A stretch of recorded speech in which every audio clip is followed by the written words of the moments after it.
teman-teman, bayangkan jika kalian adalah anak muda berbakat yang tiba-tiba direkrut oleh organisasi keamanan terbaik dunia. Setidaknya itulah yang dirasakan oleh sekelompok pemuda di film yang satu ini. Dalam series yang berjudul Hot Girls, meski judulnya sedikit mengarah ke sana, tapi series ini bukanlah film dewasa. Benang merahnya menceritakan mengenai sekelompok anak muda yang tengah dalam masa pencarian jati diri direkrut oleh sebuah organisasi pencari bakat untuk dilatih dan dijadikan sebagai pengawal profesional. Rilis di tahun 2015, dibintangi oleh Dilraba Dilmurad, Kylie Ma, Sao Bing, dan sejumlah nama besar lainnya. Sebelum masuk ke pembahasan, saya mengingatkan spoiler warning bagi kalian yang belum pernah menonton series ini. Ya, meskipun sudah 6 tahun yang lalu semenjak perilisannya dan pernah sangat viral di TikTok. Baiklah, tanpa berlama-lama lagi, mari kita langsung saja membahas plot ceritanya. Jadi ceritanya gini, di suatu pantai terlihat beberapa anak muda yang tengah berselisih. Di pihak cowok ada Liang Dawei, sementara di pihak cewek ada yang bernama Emma. Mereka sama-sama tergabung di sebuah klub pemuda di kotanya. Di sini Dawei bersikeras ingin menjadi ketua, sementara Emma yang tidak setuju dengan keputusan tersebut meminta Dawei untuk mengalahkan temannya terlebih dahulu yang bernama Guan Xiaodi. Namun masalahnya setelah cukup lama menunggu, Guan Xiaodi belum kelihatan batang hidungnya. Di waktu yang bersamaan ternyata Guan Xiaodi sedang sibuk menerima tantangan dari seseorang untuk Baiwan. Wanita yang menjadi lawannya ini bernama Sanyang. Tercatat sejauh ini Sanyang selalu kalah setiap kali menantang Xiaodi untuk bertarung. Ini adalah kali ke-6-nya menantang Xiaodi. Diceritakan kalau si tokoh utama Xiaodi ini pokoknya gak pernah kalah dari siapapun yang membuatnya dijuluki sebagai Dewi tak terkalahkan.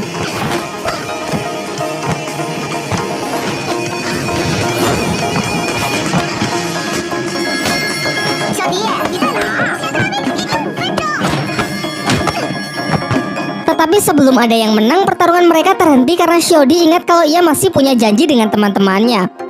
Ia pun bergegas mengayuh sepedanya untuk pergi ke lokasi yang sudah dijanjikan. Singkat cerita, sampailah ia di pesisir untuk menerima tantangan dari Dawei guna memutuskan siapa yang layak menjadi bosnya. Disepakati pertandingan kali ini adalah balapan jet ski untuk mengambil sebuah kaleng di tengah laut. Pertandingan berlangsung sangat sengit sampai Guan Xiaodi menyapu lintasan Dawei yang membuatnya terjatuh dari jet ski.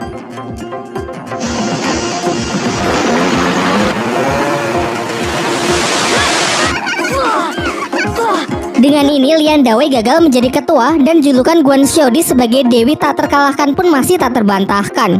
Ternyata secara diam-diam mereka diamati oleh seorang agen pencari bakat untuk direkrut masuk ke dalam sebuah akademi pengawal profesional bernama LHSD. Setelah melihat kemampuan Guan Xiaodi, ia pun mencatat nama Guan Xiaodi sebagai salah satu daftar peserta berbakat yang terpilih di LHSD. Setibanya di rumah, Guan Xiaodi mendapatkan karangan bunga dari ayahnya untuk memperingati hari kematian ibunya. Dari sini terungkap di balik sosoknya yang begitu kuat, Guan Xiaodi punya kesedihan mendalam karena telah ditinggal ibunya sejak kecil. Guan Xiaodi memiliki teman dekat yang bernama Cui Tianhe aka Pink Panther. Sebagai informasi, Pink Panther adalah namanya di dunia maya. Ia sangat nolep, enggan berinteraksi keluar rumah karena lebih nyaman melakukan semuanya melalui internet. Meskipun begitu, Pink Panther merupakan ahli IT. Dari pro player bermain game sampai melakukan peretasan sudah menjadi keahliannya. Di sebuah bar, Liang Dawei tengah nongkrong dan ternyata ia cukup akrab dengan Sanyang, wanita yang di awal tadi bertarung melawan Guan Xiaodi. Pertemanan mereka dilandasi oleh kesamaannya, yaitu ingin mengalahkan Guan Xiaodi, si Dewi tak terkalahkan. Ketika pulang, Sanyang juga memperkenalkan temannya yang bernama Mary. Diceritakan karena cewek-cewek ini butuh pekerjaan baru, Liang Dawei pun mengajaknya untuk mencoba mendaftar di LHSD, yaitu sebuah perusahaan yang mempekerjakan seseorang menjadi pengawal profesional. Kebetulan bulan depan pendaftaran akademinya akan segera dibuka. Setelah mereka berpisah, Liang Dawei menelpon Guan Xiaodi untuk kembali menantangnya besok siang. Besoknya Guan Xiaodi datang ke sebuah mall, di mana Liang Dawei sudah menunggunya. Naiklah mereka ke lantai atas. Ketika sedang naik lift, mereka sempat bertemu dengan seorang gadis kecil bersama ibunya. Ternyata di sini Liang Dawei menantang Xiaodi dalam sebuah permainan biliar.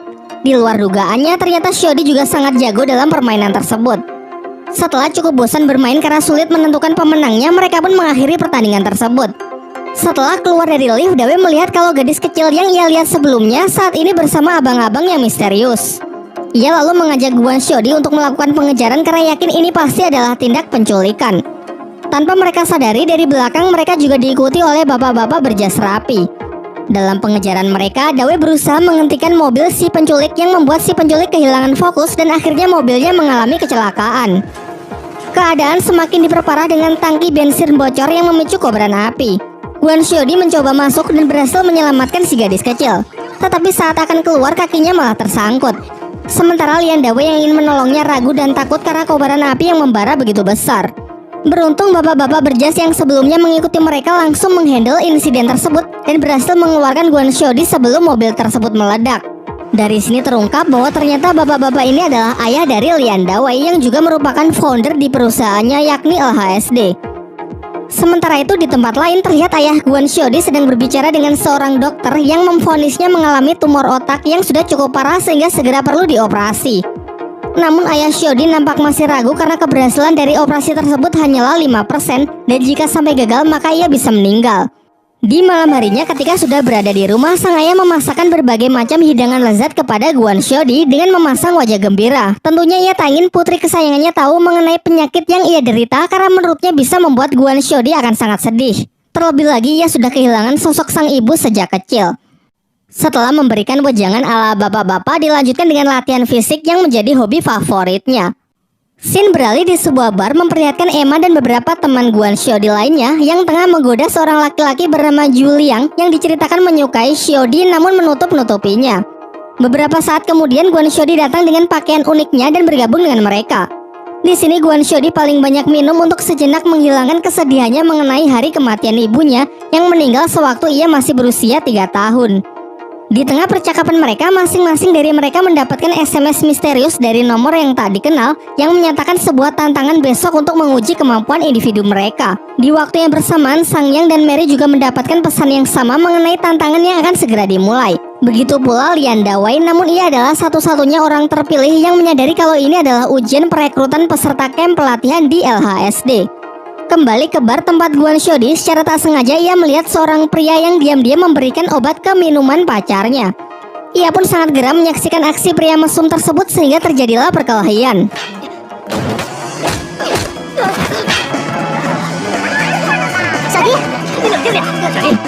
Keributan tersebut akhirnya berhenti ketika polisi datang dan Xiaodi pun justru yang dibawa ke kantor karena dinilai menjadi pemicu kerusuhan tersebut. Singkat cerita, sang ayah pun datang untuk membawanya pulang dan mulai merasa sedih sekaligus khawatir dengan putrinya yang hobi berkelahi sembarangan serta mabuk-mabukan. Karena takut kalau putri kesayangannya akan salah arah di masa-masa sulitnya, ia pun menerima tawaran dari pihak LHSD yang ternyata menghubunginya terlebih dahulu untuk memasukkan Guan Xiaodi ke kamp pelatihan. Tentu hal ini agar bakat dan hobi berkelahi putrinya tersebut bisa tersalurkan secara tepat. Keesokan harinya, tantangan pertama pun dimulai.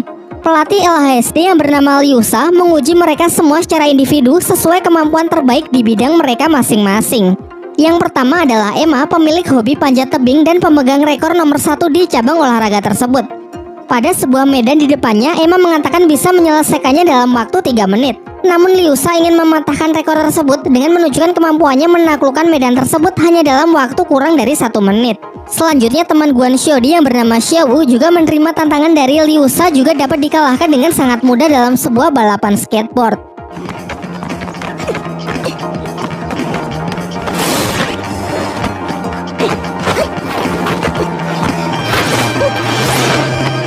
Di lain waktu, Juliang yang memiliki kemampuan parkour terbaik juga dapat ditaklukkan oleh pelatih Liusa. Terbukti ia dapat mencapai garis finish jauh lebih cepat dan langsung melemparkan tantangannya kepada Guan Xiaodi untuk menghancurkan gelarnya sebagai Dewi tak terkalahkan. Kemudian mereka memperingatkan Guan Xiaodi agar tidak perlu menerima tantangan dari wanita aneh itu karena sangat disayangkan jika harus kehilangan gelar Dewi tak terkalahkannya. Namun jelas Guan Xiaodi tak akan lari dan siap menerima tantangan tersebut. Singkat cerita, besoknya pertandingan pun dimulai. Mereka berdua sudah naik ke arena yang dimeriahkan dengan teriakan teman-teman Guan Xiaodi yang memberikan semangat dan dukungan. Begitu pula dengan Pink Panther yang menyaksikan pertandingan tersebut melalui CCTV. Dengan masih penuh percaya diri, Guan Xiaodi pun maju untuk memulai pertarungan dengan berbagai macam serangan beruntun. Namun sayangnya serangan-serangan yang ia lancarkan dapat ditangkis cukup mudah oleh lawannya. Bahkan tak cuma itu, begitu melihat celah, pelatih Liusa langsung membalasnya dengan serangan telak yang membuat teman-temannya mulai cemas. Tak ingin mengecewakan teman-teman yang telah mendukungnya, ia pun kembali maju, namun kali ini serangannya tak lebih baik dari sebelumnya karena mungkin mentalnya sudah kena.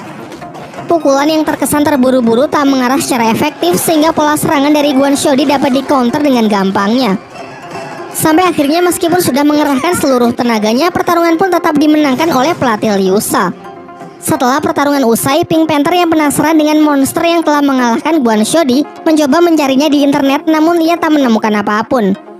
Di malam harinya, Pink Panther menerima sebuah telepon misterius yang mengatakan kalau dirinya juga terpilih untuk mengikuti camp pelatihan bersama Guan Xiaodi dan yang lainnya.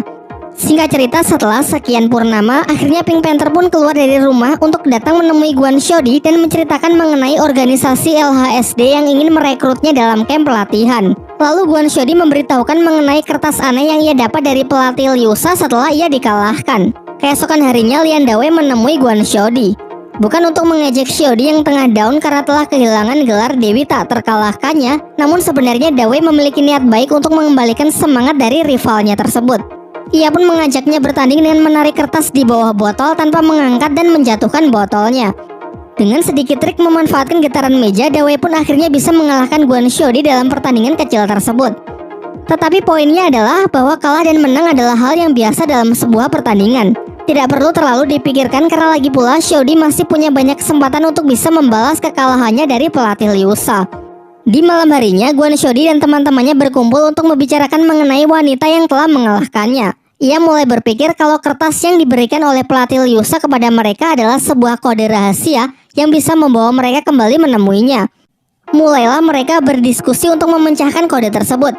Namun setelah berjam-jam berpikir, mereka sama sekali tak menemukan petunjuk apapun.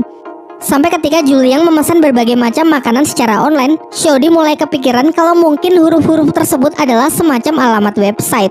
Dan benar saja terlihat di sana ada 3 huruf W. Dengan mengandalkan kemampuan hacker dari Pink Panther, mereka pun berhasil memasuki website dari LHSD dan langsung disambut oleh pelatih Liu Sha untuk memberikan ujian tahap berikutnya. Mereka pun setuju untuk mengikutinya dengan semangat ingin membalas kekalahan mereka sebelumnya. Setelah mengkonfirmasi kalau mereka telah setuju untuk mengetahui ujian apa di tahap selanjutnya, mereka harus bisa menerobos sistem keamanan dari LHSD. Sebagai satu-satunya ahli IT, tugas ini pun diserahkan kepada Pink Panther. Diberikan kesempatan 10 kali untuk menerobos sistem dan Pink Panther sudah gagal sebanyak 9 kali. Sampai di percobaan terakhir, akhirnya mereka pun berhasil melakukannya. Singkat cerita, akhirnya mereka bertiga, yaitu Guan Xiaodi, Juliang, dan Pink Panther diberitahu kalau ujian selanjutnya adalah melindungi sebuah koper milik seorang bapak-bapak bernama Qin Shiking selama 24 jam. Namun informasi yang diberikan pelatih Liu Sha tidak lengkap, karena mereka tidak diberitahu apakah isi koper itu dan siapakah lawan mereka yang akan berusaha mencuri koper. Di pihak lain diperlihatkan 3 orang terpilih lainnya, yaitu Lian Dawei, San Yang, dan Mary diberi tugas sebaliknya, yaitu mereka harus mencuri koper tersebut. Namun mereka juga tidak diberitahu apa isi koper dan siapa yang akan bertindak melindungi koper. Besoknya bersama Pink Panther, Guan Xiaodi menunggu Chen Xixing si pembawa koper di bandara. Namun sebelum ia sempat menemuinya, ia melihat bahwa targetnya langsung disambut oleh taksi yang terlihat sangat mencurigakan. Xiaodi pun bertindak cepat dengan mengambil alih taksi tersebut agar targetnya bisa diamankan. Dan benar saja, ternyata sopir dari taksi itu adalah San yang sedang menjalankan rencananya untuk mencuri koper.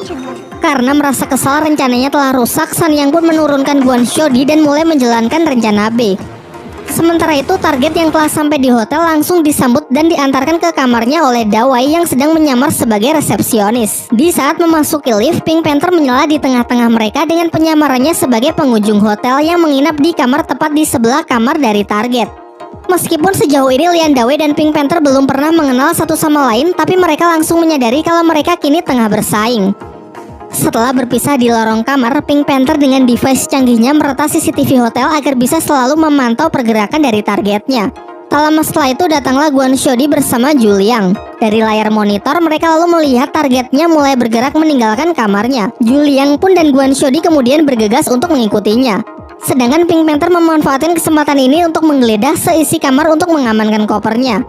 Namun sebelum sempat masuk, tiba-tiba Lian Dawei datang dan langsung mengancamnya agar mau menurut.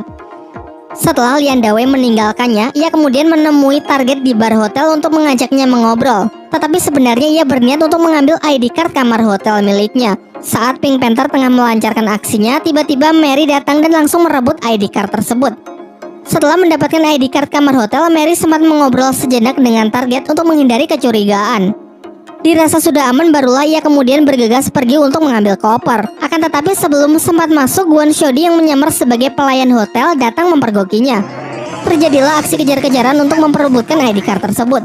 Namun ketika berlari menyusuri tangga, Gwon Seo-di baru sadar bahwa mungkin ini hanyalah pengalih perhatian. Dan benar saja, Lian Dawei pun memanfaatkan situasi ini untuk masuk ke kamar hotel yang ternyata sudah sempat dibuka. Seisi kamar pun ia geledah sampai akhirnya ia berhasil menemukan koper yang diperebutkan. Bergegas pergi dari hotel tersebut setelah mendapatkan kopernya, di lift ia bertemu dengan Gwon Seo-di dan terjadilah pertarungan untuk memperebutkan koper tersebut.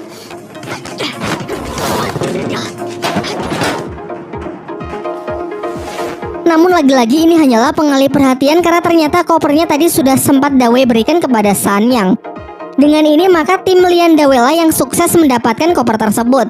Mereka lalu dengan bangga menyerahkannya kepada pelatih Liusa sebagai langkah akhir dari keberhasilan misi mereka. Namun sangat mengejutkan ketika tiba-tiba tim Gwon Seo-di juga datang dengan membawa koper yang identik.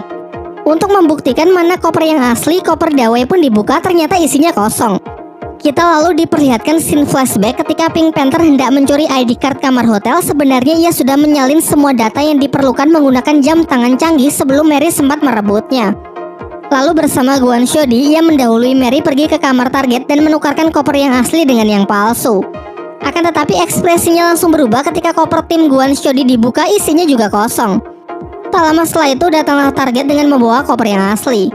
Kemudian diceritakanlah yaitu saat Gwon Seo-di merebut taksinya di bandara, tidak ada lagi yang mengawasi koper yang ia bawa. Kesempatan inilah yang dimanfaatkan oleh seseorang yang menukarkan koper tersebut dengan yang palsu, sehingga sejak awal sebenarnya mereka hanya berlomba memperebutkan koper kosong. Pelatih Liusa lalu menjelaskan bahwa keberhasilan dari ujian ini bukanlah syarat untuk bisa masuk ke camp pelatihan LHSD, melainkan hanya untuk menunjukkan bahwa mereka ini masih sangat lemah. Singkat cerita, mereka semua pun diajak pergi ke kantor LHSD untuk bertemu dengan pemimpin dari organisasi tersebut. Nah, dari 4 episode pertama yang telah kita ulas di series ini memang masih belum memperlihatkan masalah utama yang akan dihadapi, dan hanya masih berfokus pada penjabaran premis yang diangkat serta pengenalan dari para karakter yang dibungkus dengan rapi, fresh, dan menyenangkan. Sekarang saatnya saya akan membahas hal-hal menarik, memberikan pendapat serta sedikit penilaian pribadi mengenai series ini. Dimulai dari pengenalan sang karakter utama yaitu Gwon Seo-di yang digambarkan di awal sebagai gadis kuat, ahli bela diri, serta bermental baja. Sampai-sampai ia mendapatkan julukan sebagai Dewi tak terkalahkan karena selalu menjadi yang paling unggul bahkan di antara para laki-laki. Namun di balik kisah heroik dan cerita-cerita hebat yang selalu digemakan oleh teman-temannya, ia memiliki sisi rapuh pasca kematian ibunya saat ia masih kecil. Meskipun begitu, karakter ini tak pernah menunjukkan kesedihannya di hadapan teman-temannya dan selalu ingin terlihat kuat. Selanjutnya, karakter yang tak kalah penting adalah Lian Dawei. Di awal ia digambarkan sebagai laki-laki yang keras kepala yang selalu berambisi ingin mengalahkan Gwon Seo-di. Selain diperlihatkan sebagai sosok yang paling keras menentang Gwon Seo-di, sebenarnya ini merupakan cara unik bagaimana karakter ini mengartikan sebuah persahabatan. Ketika Gwon Seo-di belum sepenuhnya pulih dari kesedihan meratapi hari kematian dari ibunya, mentalnya kembali jatuh setelah ia dikalahkan pelatih Liusa di bidang terbaiknya dan seakan-akan menginjak-injak gelarnya sebagai Dewi tak terkalahkan. Kehadiran dari Lian Dawei yang sanggup mengembalikan semangatnya. Ia juga menggunakan cara yang terbilang unik dan cerdas, yaitu menggunakan sebuah permainan sederhana untuk menyampaikan pesan bahwa kalah dan menang adalah hal yang biasa. Adegan ketika pelatih Liusa dengan sangat mudah mengalahkan satu persatu Seo-di dan teman-temannya di bidang terbaik mereka juga merupakan salah satu adegan terbaik setidaknya menurut saya pribadi. Apalagi cara perekrutan para remaja berbakat di sini bisa dibilang anti mainstream, yaitu bukan menjadikan tes sebagai persyaratan untuk bisa lolos menjadi yang terpilih, melainkan hanya untuk menunjukkan bahwa mereka masih sangat lemah sehingga perlu mendapatkan pelatihan. Tentu saja sebelum tantangan diberikan, anak-anak ini sudah cukup banyak disoroti sampai dinyatakan layak dan terpilih. Kecuali Cui Tan Hee aka Pink Panther, ia menjadi orang terpilih setelah menunjukkan kemampuan hackernya yang sanggup meretas sistem keamanan jaringan LHSD saat berusaha mencari informasi mengenai wanita yang telah mengalahkan Gwon Seo-di. Ia juga merupakan tokoh yang unik di mana dalam banyak film hacker sering digambarkan sebagai sosok pendiam, misterius, dan kebanyakan laki-laki. Namun di series ini sosok hacker diisi oleh gadis imut ceria yang cukup pandai bersosialisasi dengan orang-orang baru. Beberapa karakter lain seperti Sanyang, Mary, dan Juliang masih belum mendapatkan cukup porsi untuk bisa diulas di video kali ini. LHSD sendiri adalah kependekan dari Lie Huo Sendun yang bermakna pelindung api. yaitu sebuah perusahaan di bidang keamanan atau penyewaan pengawal profesional.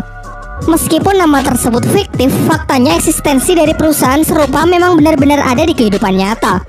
Terutama banyak dijumpai di negara-negara maju. Sekolahnya pun juga ada yang meluluskan para pengawal profesional bersertifikat. Meski sistem perekrutannya jelas bukan seperti apa yang ditampilkan di series ini. Jadi mungkin itu saja yang bisa saya bahas dalam video kali ini. Kalau kalian punya pendapat lain mengenai series ini, jangan ragu mengukirnya di kolom komentar ya.